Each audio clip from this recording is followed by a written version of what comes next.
सभी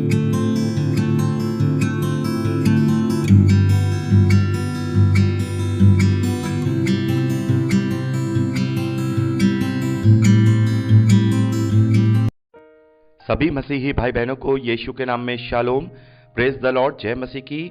यीशु the saviour ministry और मैं प्रभु यीशु मसीह में आपका भाई जेम्स आप सभी का इस बाइबल अध्ययन कार्यक्रम में एक बार फिर से बहुत बहुत स्वागत और परमेश्वर का धन्यवाद करते हैं। मेरे प्यारे भाई बहनों, हम अध्ययन कर रहे हैं भजन संहिता की पुस्तक का। एक छोटी सी प्रार्थना के साथ आज के अध्ययन को हम शुरू करेंगे। हालेलुया, धन्यवाद पिता परमेश्वर, धन्यवाद करते हैं आपके अद्भुत रीति वाले प्रेम के लिए जो आपने अपने इकलौते पुत्र को देकर हम सभी पर प्रकट किया।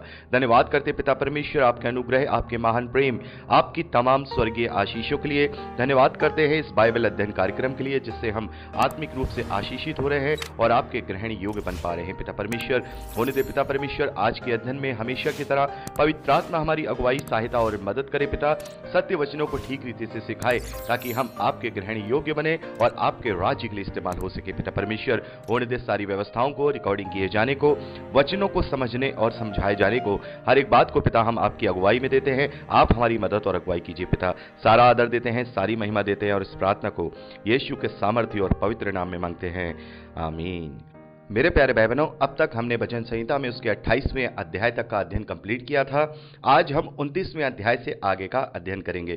मेरे प्यारे भाई बहनों, ये 29वां अध्याय साम्स ऑफ प्रेज यानी कि जो स्तुति और प्रशंसा के भजन हैं उसकी कैटेगरी में आता है। और यहाँ पर दाऊद ने अपने भजन में परमेश्वर की स्तुति और प्रशंसा की है, उसकी शक्ति और उसकी सामर्थ्य के विषय में यहाँ पर चर्चा की है। और दाऊद यहाँ कहते हैं कि आंधी में से परमेश्वर की वाणी सुनाई देती है। यानी जब इस प्रकृति में जब कोई घटना घटती है और जब कोई एक ऐसा भयानक मंजर होता है तब परमेश्वर का प्रकोप और परमेश्वर की सामर्थ्य दिखाई देती है। और यहां पर दाऊद ने 10वें वचन में जल प्रलय का भी जिक्र किया है जो नूह के समय में आया था। यहां दाऊद लिखते हैं कि जल प्रलय के समय यहोवा विराजमान था और यहोवा सर्वदा के लिए राजा होकर विराजमान रहता है। यानी इस पूरी सृष्टि से परमेश्वर की सामर्थ्य और परमेश्वर की शक्ति पता लगती है और उसी के विषय में यहां पर परमेश्वर की सामर्थ्य की और शक्ति का वर्णन अपने भजन में यहां दाऊद ने किया है। मेरे प्यारे भाई बहनों, बहुत बार ऐसा होता है कि जो मसीह विरोधी हैं वो इन वचनों को लेकर के क्लेम करते हैं और वो कहते हैं कि देखिए, दाऊद तो कहता है कि जो परमेश्वर की वाणी है वो बिजलियों में से सुनाई देती है। हम जानते हैं कि बिजलियां तो बादलों के आपस में टकराने से कड़कती हैं, तो क्या वो परमेश्वर की वाणी है? लेकिन मेरे प्यारे भाई बहनों, उनको करने वाला कौन है? उनको कंट्रोल करने वाला कौन है? उनको कराने वाला कौन है? उन्हें हुक्म देने वाला कौन है? उन्हें बनाया किसने है? जिसने बनाया है उसकी महिमा उससे होती है। मेरे प्यारे भाई बहनों, यदि हम कोई चीज क्रिएट करेंगे, कोई चीज हम अगर क्रिएट करेंगे तो उस वस्तु से हमारा नाम होगा कि भाई ये चीज इस व्यक्ति ने क्रिएट की है। उदाहरण के तौर पे मैं आपको एक उदाहरण देना चाहूंगा। हम एडिसन के विषय में जानते हैं, एक बहुत बड़े साइंटिस्ट थे जिन्होंने बल्ब का आविष्कार किया है। तो उस बल्ब से आज तक एडिसन का नाम लिया जाता है। तो जब बल्ब जलता है तो एक तरीके से एडिसन की याद आती है और यह कहा जाता है कि भाई एडिसन के द्वारा ही आविष्कार हुआ था। तो यहां तो परमेश्वर ने इतनी बड़ी सृष्टि को रचा है, इतने बड़े यूनिवर्स को रचा है, सारे नियम कायदे कानून वैसे ही चलते हैं। तो क्या उनकी हरकतों से, उनके मूवमेंट से क्या परमेश्वर की महिमा नहीं होती? क्या जब बिजली कड़कती है और आंधियां आती हैं तो क्या उससे परमेश्वर की सामर्थ्य और शक्ति का पता ही नहीं चलता? परमेश्वर ने इन प्राकृतिक चीजों से मनुष्यों को आशीषित भी किया है और मनुष्यों को दंडित भी किया है। मेरे प्यारे भाई बहनों, हम लोग कितने बारिश के लिए प्रार्थनाएं करते हैं। बहुत सारी जगहें ऐसी हैं जहां बारिश के लिए प्रार्थनाएं की जाती हैं और वहां पर बारिश होती है तो वो लोग बहुत खुश होते हैं, परमेश्वर का धन्यवाद करते हैं कि बारिश हुई है और हमारी फसल के लिए जरूरी है। लेकिन वही बारिश अगर रुके नहीं, वही बारिश अगर 40 दिन तक या 50 दिन तक या बहुत दिनों तक वो बारिश लगातार होती रहे तो वही आशीष काल बन जाती है, बाढ़ आकर उस पूरी जगह को नष्ट कर देती है। तो मेरे प्यारे भाई बहनों, जैसा कि हमने अय्यूब की पुस्तक में भी पढ़ा कि परमेश्वर अपनी प्रकृति की चीजों से मनुष्यों को आशीष भी देता है और दंड भी देता है। तो यहां पर हम ये कैसे कह सकते हैं कि इन सब बातों में परमेश्वर की वाणी नहीं सुनाई देती? ना सीधे तौर पर उसकी वाणी नहीं है, लेकिन ये इंडिकेशन के रूप में तो परमेश्वर की ही तो वाणी है, परमेश्वर का ही तो ये शक्ति और सामर्थ्य का प्रदर्शन है जो वो इस पूरे आकाश मंडल में दिखाता है। तो जैसा कि बहुत सारे जो मसीह विरोधी हैं वो वचनों को वैसे की वैसे लेकर के चलते हैं, और देखिए बाइबल में ये लिखा है, बाइबल में लिखा है, बाइबल में ये सब नहीं लिखा। बाइबल में केवल परमेश्वर की वहां प्रशंसा और परमेश्वर की शक्ति और परमेश्वर के ऐश्वर्य का वहां पर वर्णन दिया गया है कि परमेश्वर कौन है। बाइबल हमें बताता है कि परमेश्वर इन सब का कर्ता है, परमेश्वर ने इन सभी को रचा है और इसके ऊपर कंट्रोल रखने वाला केवल परमेश्वर है। तो ऐसे लोगों को हम समझा तो सकते हैं, लेकिन उन्होंने अपनी बुद्धि को मोटा किया हुआ है, वो कभी नहीं समझ सकते हैं, क्योंकि उनकी जो आंखें हैं इस संसार के ईश्वर ने अति बुद्धिमानी के द्वारा अंधी कर दी हैं। तो मेरे प्यारे भाई बहनों, यहां पर हम जानते हैं कि बिजलियों में होकर के परमेश्वर बात नहीं कर रहा, लेकिन परमेश्वर का ही तो वो निजाम है, परमेश्वर की ही तो वो कुदरत है। इसलिए जब वो सारी बातें होती हैं तब परमेश्वर की हमें याद आती है। मेरे प्यारे भाई बहनों, यदि किसी भयानक जंगल में हम अकेले फंस जाएं और वहां पर जोरदार बारिश होने लगे और इतनी कड़ाकेदार बारिश होने लगे, तो अच्छे से अच्छे व्यक्ति को डर लगने लगेगा, भय आने लगेगा, क्योंकि परमेश्वर का जो भय है वो जब प्राकृतिक घटनाएं घटती है ना, तब मनुष्यों को आता है। तब मनुष्यों को लगता है कि हम तो बिल्कुल अब असहाय हैं, हम कुछ भी नहीं कर सकते। मनुष्य कुछ नहीं कर सकता परमेश्वर के आगे। परमेश्वर की सामर्थ और शक्ति उसके इस पूरे जलाल में, इस सृष्टि में उसका जलाल दिखाई देता है। तो यही उसका महिमा, यही उसकी स्तुति, यही उसकी प्रशंसा आंधियों में होकर जो उसकी वाणियां सुनाई देती हैं, बड़ी बड़ी गर्जन के शब्द सुनाई देते हैं, उसमें होकर के दाऊद ने इस 29वें अध्याय में लिखे हैं। मेरे प्यारे भाई बहनों, यहां पर मैं एक एक वचन पढ़कर आपको डिस्क्राइब नहीं करूंगा, आप इसको अच्छे से समझ सकते हैं। जो उसका मूल प्रिंसिपल था, जो मूल बात थी, वो मैंने आपको बता दी है। तो 29वें अध्याय को केवल यहां इसमें 11 ही वचन हैं, आप अपने आप से इसे जरूर पढ़ लीजिएगा। तो चलते हैं अब हम 30वें अध्याय की ओर। 30वां अध्याय जब हम पढ़ते हैं तो उसमें 12 वचन हैं, और ये जो अध्याय है ये थैंक्स गिविंग सैम्स यानी कि धन्यवादी के भजन के रूप में उसकी कैटेगरी में लिया गया है। और जैसा मैंने आपको बताया है कि जो धन्यवादी के भजन हैं वो मसीही विश्वासियों के लिए बहुत ज्यादा महत्वपूर्ण है, क्योंकि आज मसीही विश्वासियों को केवल उसका धन्यवाद करना है, क्योंकि अब हमें और दूसरी चीजों के लिए चिंता करने की जरूरत नहीं है, क्योंकि अब हम उसके प्रभु यीशु मसीह के द्वारा उसके संतान होने का अधिकार प्राप्त करते हैं, और वो हमारी चौकसी करता है, वो हमें मार्गदर्शन देता है, वो हमें सब कुछ देता है। तो अब समय केवल मसीह विश्वासियों के पास ये है कि हम उसका धन्यवाद करें। मैं ये नहीं कह रहा हूं कि हमें प्रार्थना नहीं करनी, बिल्कुल हम विपत्तियों में भी पढ़ते हैं और विपत्तियों में से निकालता भी है परमेश्वर। हमें प्रार्थनाएं करनी है, क्योंकि प्रार्थना ही तो हमें परमेश्वर से हमारे संबंध को जोड़ती हैं। लेकिन जो मेन हमारा जो विषय है परमेश्वर के सामने अपने संबंध को बनाने के लिए, कायम करने के लिए, वो धन्यवादी का विषय है। तो धन्यवादी का ये जो 30वां अध्याय है ये थैंक्स गिविंग सैम्स यानी धन्यवादी की जो भजन है उसकी कैटेगरी में आता है। और यहां पर भी मैं इसे पूरा नहीं पढ़ूंगा, 12 वचन आप अपने आप से पढ़ लीजिएगा। यहां पर जो इंपॉर्टेंट बातें हैं, जो मूल बातें हैं, उनको यहां पर हम डिस्कस करेंगे। यहां पर लिखा है, हे यहोवा के भक्तों उसका भजन गाओ, और जिस पवित्र नाम से उसका स्मरण होता है उसका धन्यवाद करो, क्योंकि उसका क्रोध तो क्षण भर का होता है, परंतु उसकी प्रतिज्ञा जीवन भर की होती है। कदाचित रात को रोना पड़े, परंतु सवेरे आनंद पहुंचेगा। आमीन। मेरे प्यारे भाई बहनों, यहां पर दाऊद कह रहे हैं कि हे यहोवा के भक्तों, अगर विपत्तियों में पड़े हो, किसी तकलीफ में पड़े हो, तो उसका भजन गाओ, उसकी स्तुति करो, उसके पवित्र नाम को स्मरण करो, उसको धन्यवाद करो, क्योंकि उसका क्रोध क्षण भर का होता है। मेरे प्यारे भाई बहनों, यहां पर हम देखते हैं पुराने नियम में, हमने कितनी बार पढ़ा पुराने नियम में, इतिहास को जब हम पढ़ रहे थे, कि जो इजरायली हैं उन्होंने कितनी बार परमेश्वर का विरोध किया है, कितनी बार वो परमेश्वर के विरोध में हो गए और परमेश्वर ने अपना हाथ उनके ऊपर से उठा लिया और वो तमाम तरीके की विपत्तियों में पड़ गए। और उसके बाद उन्होंने फिर जब परमेश्वर को दुहाई दी तो तुरंत परमेश्वर ने उनके लिए क्या किया, इंतजाम किया, या तो किसी न्यायियों को खड़ा किया या फिर किसी भी अद्भुत रीति से उन्हें बचाया है। तो इसी बात का वर्णन करते हुए यहां पर दाऊद ये कह रहे हैं कि उसका जो क्रोध होता है वो क्षण भर का होता है, केवल हमारे दुहाई देने की ही देर होती है।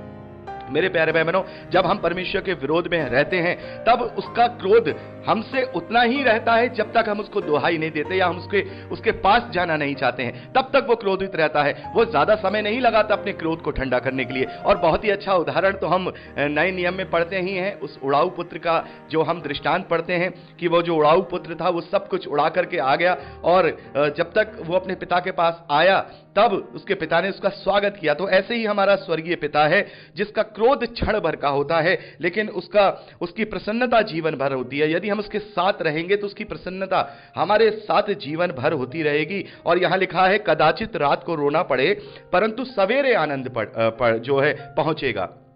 तो इसका मतलब हम भौतिक रूप से भी निकाल सकते हैं, लेकिन ये आत्मा में होकर भजन दाऊद जो है लिख रहे हैं या गा रहे हैं, तो इसका मतलब कदाचित रात को रोना पड़े परंतु सवेरे आनंद पहुंचेगा। तो रात किस चीज को यहां इंडिकेट करती है? मेरे प्यारे बहनों, हम मसीही विश्वासी हैं और हमें अपने जीवन को, हमें अपनी रोशनी को, हमें अपने अंधेरे और रोशनी को डिवाइड करना होगा। हमारी रात वो है मेरे प्यारे बहनों जो हम इस जीवन में जी रहे हैं, और हमारा सवेरा वो है जब हम अनंत जीवन के लिए जी उठेंगे। तो मेरे प्यारे बहनों, कदाचित रात को रोना पड़े, यानी कि इस धरती के जीवन में हो सकता है कि हमें रोना पड़े, हो सकता है हम विपत्तियों में पड़ जाएं, हो सकता है हम परीक्षाओं में पड़ जाएं, हो सकता है हम ताड़नाओं में पड़ जाएं, हो सकता है अपनी ही अभिलाषाओं में खिंचकर और फंसकर हम परेशानियों में पड़ जाएं, हो सकता है जीवन में हमें रोना पड़े, तकलीफ को सहना पड़े, लेकिन सवेरे आनंद पहुंचेगा। उस अनंत जीवन में हमें आनंद पहुंचेगा जब हम इस योग्य बन जाएंगे, जब हम उस पर पक्का और पूर्ण विश्वास करेंगे, तब हमें सवेरे यानी कि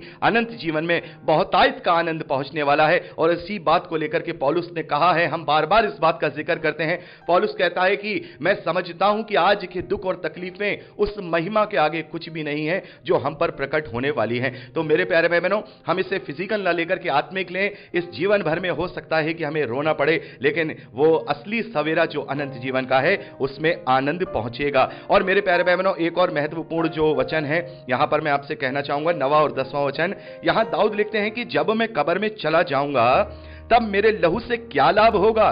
क्या मिट्टी तेरी धन्यवादी कर सकती है? क्या वह तेरी सच्चाई का प्रचार कर सकती है?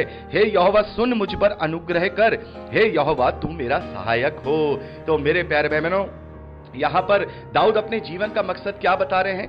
क्या अपने जीवन का मकसद वो ये कह रहे हैं कि अगर मैं मर जाऊंगा तो फिर मैं इस धरती के सुख विलास और भोक्ता को भोगूंगा कैसे, या मैं इस धरती का जीवन जीऊंगा कैसे?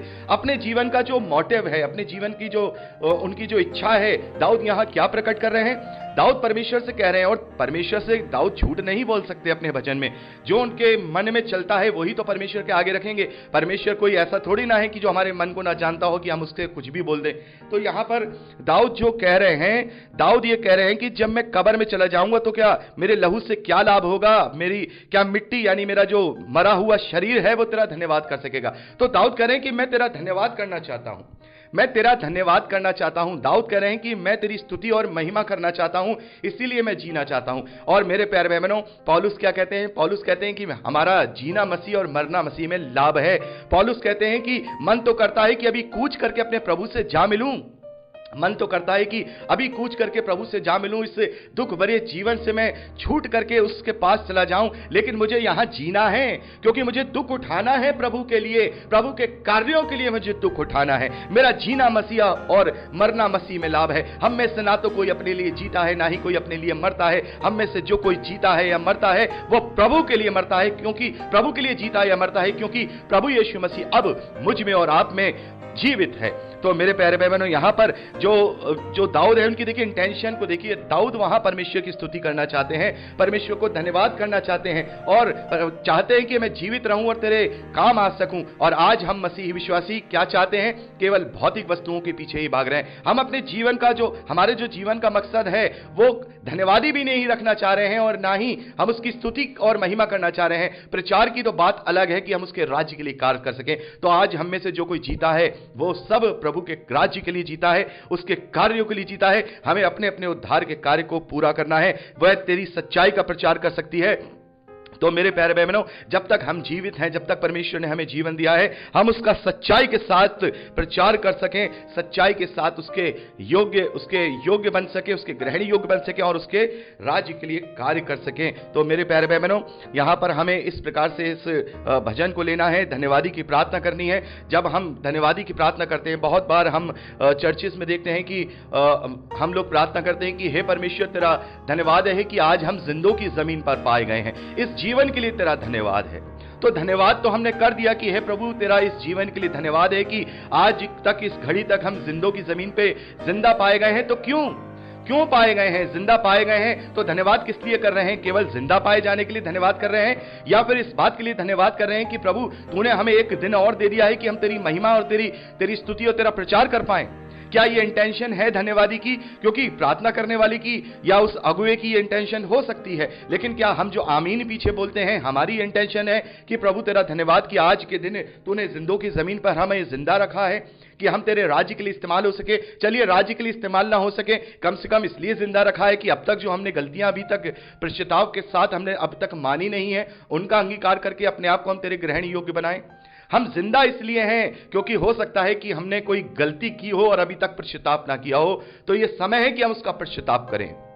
हमें एक नया दिन दिया गया है कि हम अपने जीवन को पूरी रीति से उसके राज्य के लिए लगा सकें, उसके ग्रहण योग्य बनकर के चाल चल सकें। तो मेरे प्यारे भाई बहनों, इस प्रकार से हम इस 30वें अध्याय को धन्यवादी की प्रार्थना के रूप में पढ़ते हैं और हमें सच्ची और असली धन्यवादी को देखना होगा कि हमारे जीवन में सच्ची और असली धन्यवादी क्या है। असली धन्यवादी वो है कि उसने हमें अब अनंत जीवन का अधिकारी बना दिया, उसने अब हमें प्रभु यीशु मसीह में होकर अपनी धार्मिकता बना दिया, उसने अब हमें अपनी संतान होने का अधिकार दे दिया, उसने हमें अनुग्रह के धन के अनुसार पवित्र आत्मा का बयाना दे दिया। हम उसका कोटि कोटि हृदय से धन्यवाद करते हैं। तो मेरे प्यारे भाई बहनों, यहां पर हमने 29वें और 30वें अध्याय का अध्ययन कंप्लीट किया है और मैं चाहूंगा कि आप इसको पर्सनली रूप से जरूर पढ़ लीजिएगा। आपको यहां पर अच्छे से सब कुछ समझ में आ जाएगा, जो जरूरी बातें थी हमने यहां पर डिस्कस कर ली हैं। 31वें अध्याय से आगे का अध्ययन अगली रिकॉर्डिंग में करेंगे। प्रभु आपको आशीष दे।